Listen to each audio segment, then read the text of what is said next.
Two popular project management platforms. One tough decision, which tool truly makes your workflows smoother? On the left, nTask, known for its all-in-one simplicity. And on the right, Taskworld, praised for its robust collaboration and reporting. We're putting both through side-by-side tests that actually matter. Features, ease of use, pricing, integrations, and more. Let's forget the marketing talk and dig into the real deal. Every category scores points, and by the end, you'll see exactly which platform comes out ahead. And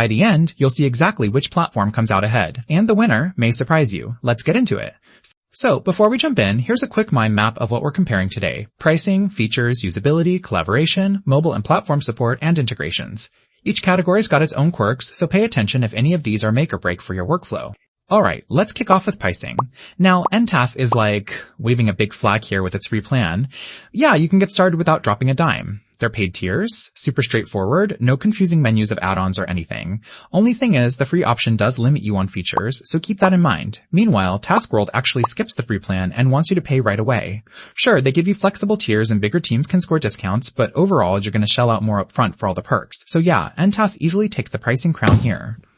Next up, features. So nTask is solid. You get time tracking, risk management, and some nice integrations like Slack, Zapier, and Google. Pretty cool. But honestly, if you're craving automation and advanced workflows, nTask does feel a little basic. That's where Taskworld steps in. It's got all these slick automations built in, timeline and workload views, plus like a built-in chat and feedback system, which is honestly super handy if you're managing busy teams. But heads up, if you want loads of third-party integrations, Taskworld is a little lighter on that front. Still, in terms of raw features and those wow tools, Taskworld steps in.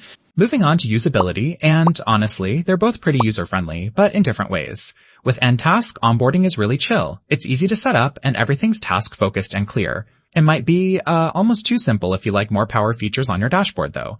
With Taskworld, the drag-and-drop boards are super intuitive, so if you like moving stuff around, you'll love that. Tons of dashboard customization, too. Only catch? The sheer amount of features and options might overwhelm total beginners. So in the end, this one's honestly a tie.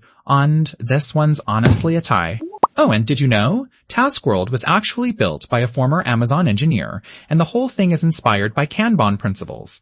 Honestly, makes a lot of sense once you see how visual and organized it is, right? Let's talk collaboration. Here's where things get spicy. nTask lets you comment on tasks, attach files, the basics. But there's no built-in chat or like real-time brainstorming stuff. For teams that love to talk, it's kind of a snooze. But Taskworld, oh man, you get integrated messaging, quick feedback requests, even task discussions and mentions. It's almost like Slack meets Trello inside one app. The only downside is you might get absolutely buried under notifications if your team loves to chat, but that's, I guess, a good problem. Anyway, Taskworld to chat. But that's way, I guess, a good Toddy Nails collaboration. Now, mobile and platform support, super important, right? nTask shows up on Android, iOS, and the web, so you're pretty much covered anywhere, but honestly, the mobile version is just not as beefy as desktop. Taskworld's got native apps for all the major platforms and even lets you work offline pretty well. A few things are desktop only, but overall, both are great here, so I gotta call another tie. Finally, integrations and ecosystem. nTask actually, overachieves in this area. You can connect to Google Calendar, Outlook, Slack, Zapier, and there's API access if you're feeling fancy. Some of those cool connections are locked behind a premium plan though. Taskworld's got the must-haves. Google, Microsoft, Guest Access, which is nice, but they're a little weaker when it comes to automating with outside apps. So nTask wins this round. So let's zoom out and see how our contenders stack up on the radar. nTask pulls ahead with pricing and integrations. Taskworld scores higher on features and collaboration, and they basically tie for usability and mobile support. It's a pretty tight race. Alright, final thoughts. If you want something super simple, super affordable, and love things like time tracking and risk management, nTask is tailor-made for you. But if your team is all about that visual workflow, needs built-in chat, or just loves automations, Taskworld is honestly worth that upgrade. Between the two, Taskworld just squeaks out the win for power users and teams who demand more collaboration and features. If this helped you figure out what fits your team, go ahead and follow us for more productivity reviews. Seriously, we've got plenty more just like this coming